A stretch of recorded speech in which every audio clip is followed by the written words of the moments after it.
Hello? Oh, yeah. Let's go. Spit poems like the stage is on fire. Motivate our people on earth. Teach 'em, you better reach 'em. And let 'em know their worth. It's the Lady Caress Show. It's the Lady Caress Show. It's the Lady Caress Show. So, you're a poet.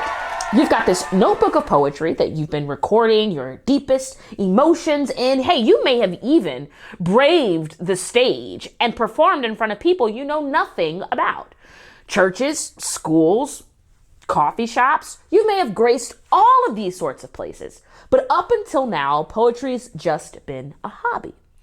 Well, what this show is about today is helping you kind of understand how to transition from it just being a hobby to something you can actually make some money off of. So I'm here today to give you at least maybe 5 tips, kind of giving you some insight into areas you should kind of pay attention to and things you might want to try to help prepare you for that transition. So buckle up, get ready to go. 5 tips to success. 5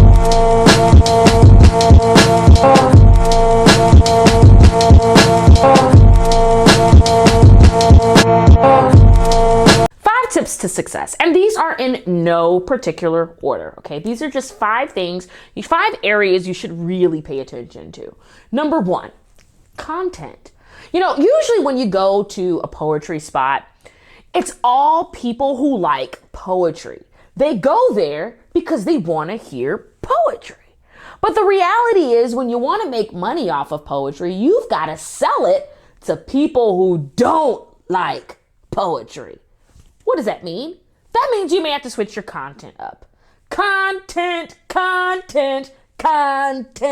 I can't say it enough. I can't tell you how many times I've seen poets who exist in a coffee shop, but then when they get in front of people who don't really like poetry or have never even heard it before, they don't know how to grab their attention. So keep tuning into the show. I'm going to show you how to transition your content and include things that can be more, let's say, entertaining to a broader audience. So start paying attention to that in general. What do people who don't like poetry even like? Like, if you didn't like poetry, but you just wanted to go out and have a good time with friends, where would you go? What would you listen to? Think about that. Tip number 2, when you find the right piece, you know it's going to jug them, right? You know they're going to laugh. You know they're going to cry. You know they're going to be excited. They're going to be sad. It's like a roller coaster of emotions. So you know you can really impact anybody that you perform it in front of. Well, next up, you got to memorize the content. I can't tell you how many times I have seen someone read a piece and then expect the crowd to go wild. Now, sometimes it does happen. I give you that. Hey, sometimes those words just hit home. But majority of the time, guys, I'm looking at them like, why would you dare waste my time? Don't do that. Today, I thought I should go. Go from the stars to the moon. Go. Today, I thought... Wait. Today, I thought I had... Hold on, I'm sorry. Today, the one who would be successful in life. Go, girl. Go. Thank you.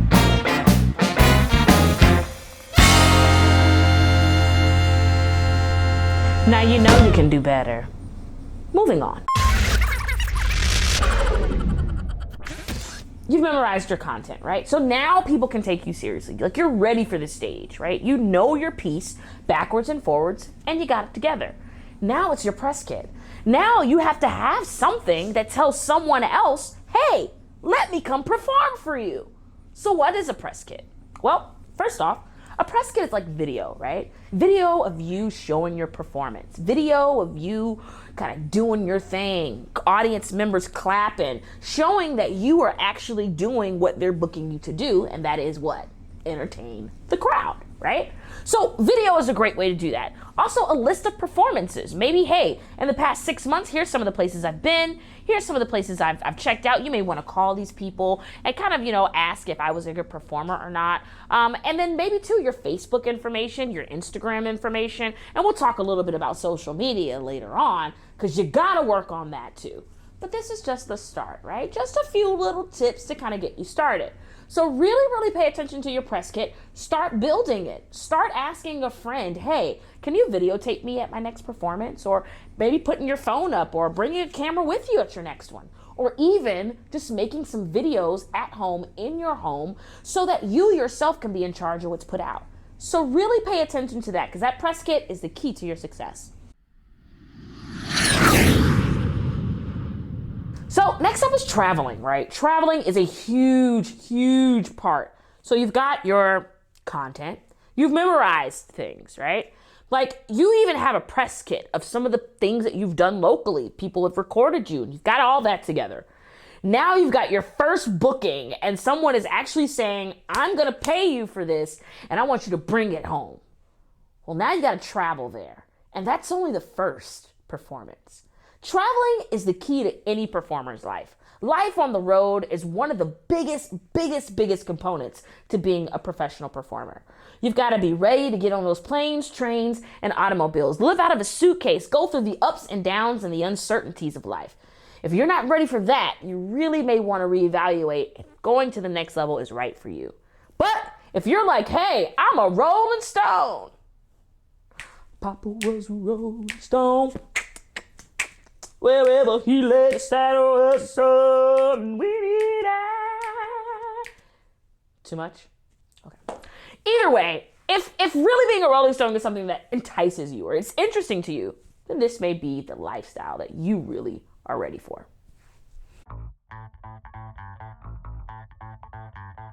Last but not least, you got to have some product.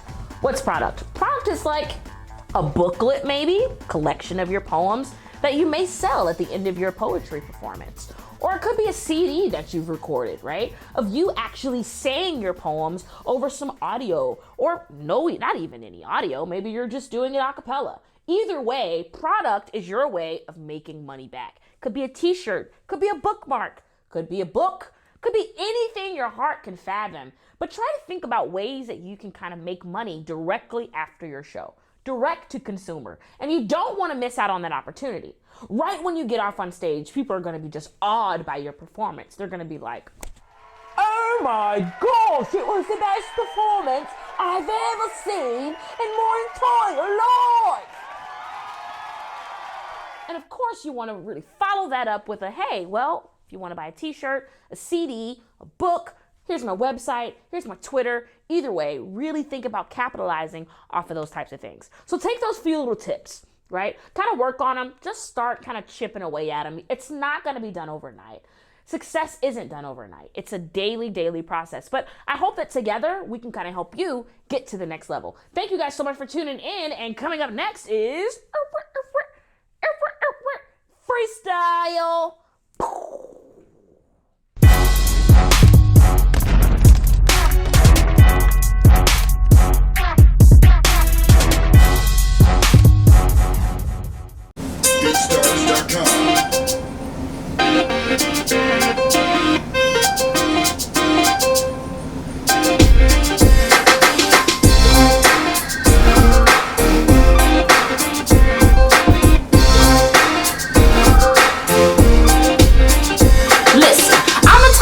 Like to go with the flow. If my pants get ripped, so I cut another hole. That's fashion. Let's go. I got you copycat and now you about to cut yours. Oh, you like what you see? Well, I don't even mind you trying to copycat me. Meow. I got you like wow. I'm about to show you how your girl get those. CBZ from the top of the dome. I know you like it cause the flow's so strong. I heard you salty cause I took your throne. Redecorated, made your castle my home. Oh, the with the baby when they come out and play. No, these are grown folks games, I only come to slay. You serious about your craft? Get in the booth. I'm sick of all the talking, show me the proof. Oh my God. Did that just happen? Yep.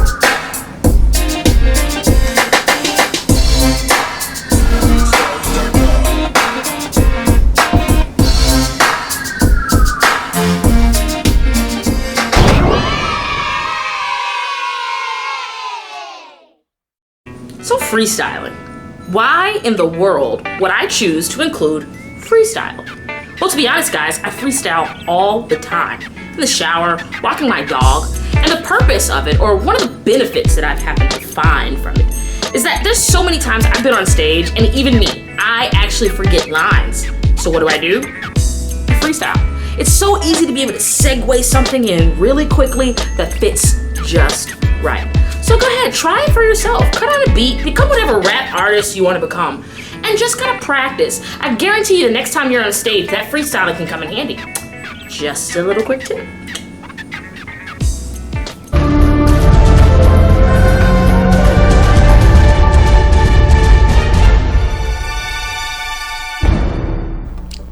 Hey guys, so I'm really excited because we have Heather Green Miller here today. She's an entertainment attorney, and she's gonna talk to us a little bit about kind of the legal aspect of taking your art to the next level. So Heather, I've been talking to the viewers today about really elevating their art. So my question to you is, first off, they're gonna need to know what copyright is, because that's basically, and I'll let you kind of go into this is how you protect yourself. So exactly. Can you explain to us, what is copyright? Great question. Copyright is the exclusive right given to a copyright holder that allows them to make and sell copies of their work.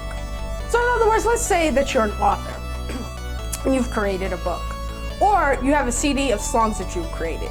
You're going to want to copyright these works to protect them from unauthorized users from capitalizing financially from your work. All right, so next question, you ready?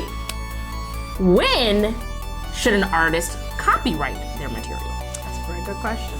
Okay, you're going to want to copyright your work when you have it in a tangible form. Meaning, what I said earlier, like if you have a book that you've created, you have a CD with songs that you've created, you have a painting that you've created. It's not something that's just in your head. You've tangibly put it on something that you can distribute to somebody. When you have this work and you want to present it to the public, that's the time that you should want to think about copywriting your work. Last but not least, guys, here we go. Who can copyright their work? Like, I've got my work, I know it needs to be copyrighted. Who do I go to in order to get this done? Yeah. Well, the best person to go to get your work copyrighted would be a lawyer, specifically an intellectual property lawyer or entertainment lawyer.